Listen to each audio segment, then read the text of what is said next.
आज मैं आप लोग को बताना चाहता हूँ। मैं हरिराज नगर पंचायत वार्ड नंबर 14 का रहने वाला हूँ। मेरा नाम अक्षय कुमार कामेश्वर प्रसाद है। ये वहाँ के सभी लोग जानते हैं कि ब्रह्म बाबा का मंदिर शुरू से लेकर अंत तक मेरे द्वारा ही बनवाया गया है। छत तक बनने के बाद में विधायक जी ने चबूतरा के फ्रंट से उसको छत कराया और प्लास्टर कराया है। जो लोग कह रहे हैं कि मैंने चंदा दिया है, उसमें एक नाम आया है प्रदीपुआ का। प्रदीपुआ का जब घर बन रहा था तो उस घर को हमने अपने निजी पैसे से बनवाया। जब उसका भाई संजुआ जिंदा था तो मेरे पास आया और कहा कि भैया प्रदीपुआ का शादी हो रहा है, रहने के लिए घर नहीं है, हेल्प कीजिए।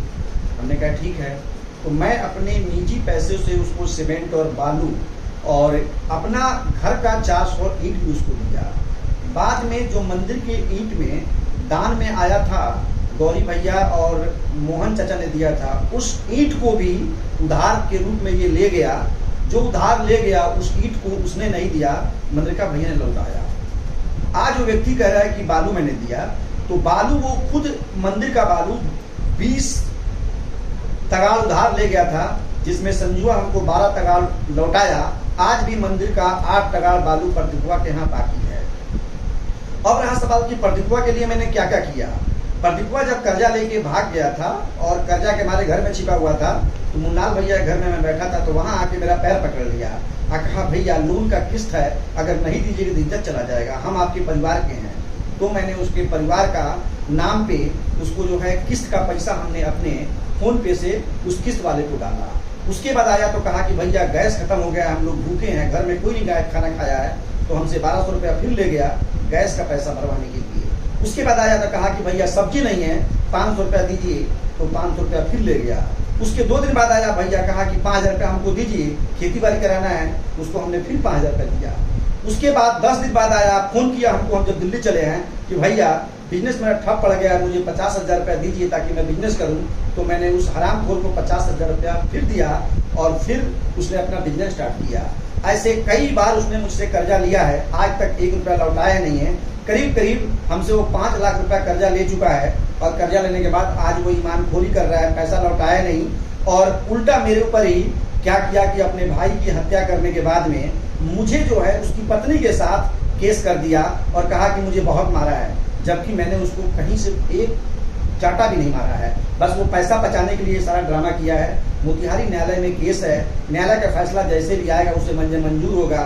अगर पैसा न्यायालय के द्वारा मुझे नहीं मिलता है तो भागीरथ भाई के पीछे जो जमीन है 3 कट्ठा, वो मेरे बाबा के नाम पे है, उस जमीन को बेच के मैं अपना 5 लाख रुपया वसूल करूंगा, लेकिन पैसा मैं किसी कीमत पर नहीं छोड़ूंगा।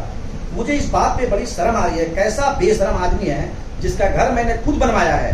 उसके घर में 400 ईंट अपना निजी दिया बनने के लिए। उसके घर में जो अल्वेस्टर लगा हुआ है, वो अल्वेस्टर मैंने अपने पैसे से खरीद के 7,000 रुपया के मैंने लगवाया है। अगर मैं ना होता, उसकी शादी नहीं होती, वो रहता कहाँ से, घर था ही नहीं रहने के लिए।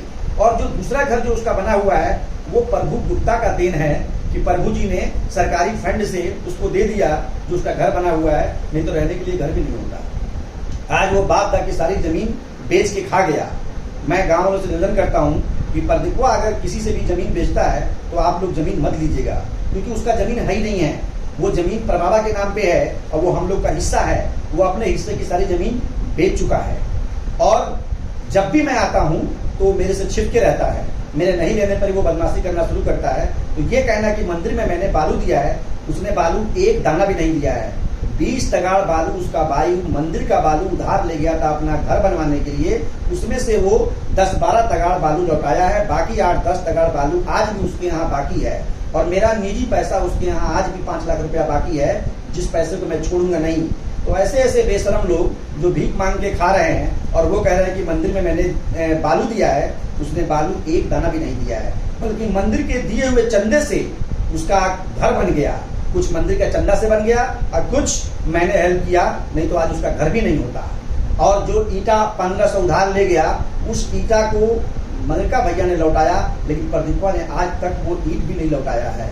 तो बताइए, जो आदमी मंदिर का पैसा खा रहा है, जो आदमी मेरा पैसा 5 लाख रुपया खा के बैठा हुआ है, जिसका घर मेरे पैसे से चल रहा है, सिलेंडर का पैसा मैंने दिया, किस्त का पैसा मैंने दिया, दूध कहीं पिया था उसका पैसा मैंने दिया, बिजनेस करने के लिए पैसा मैंने दिया, कपड़ा लता का पैसा मैंने दिया, उसका बेटा बीमार था तो मुझसे कर्जा 2000 रुपये लिया।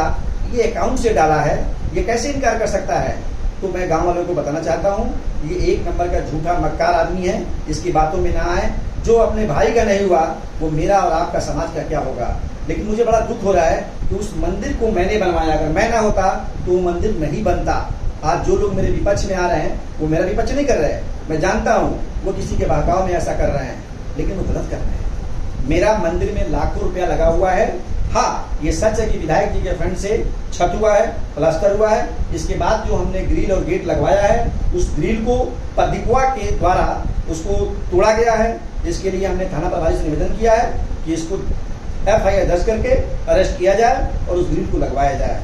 गांव वाले, आप सब समझदार हैं, आप सब ने देखा है उस मंदिर के लिए मैंने क्या त्याग और क्या मैंने किया है, ये आपसे छिपा नहीं है। लेकिन कुछ 2-4 लोग जो हैं वो किसी के इशारे पे वो काम कर रहे हैं। आप बताइए, जिसको आप लोगों ने वोट दिया, जो चुनाव जीत गया है, उसने क्या किया? केवल शोषण किया आपका, आज भी शोषण कर रहा है। 2-4 लोगों को गुलाम बना लिया है, उस गुलामी से मेरे पर वार कर रहा है।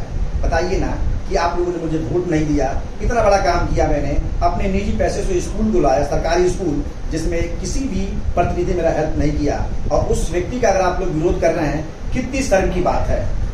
आज मैं इन्हीं शब्दों से अपना कथन समाप्त करता हूं, लेकिन समय समय पर मैं अपना वीडियो बना के देखता रहूंगा ताकि गांव के लोग गुमराह ना हो। धन्यवाद।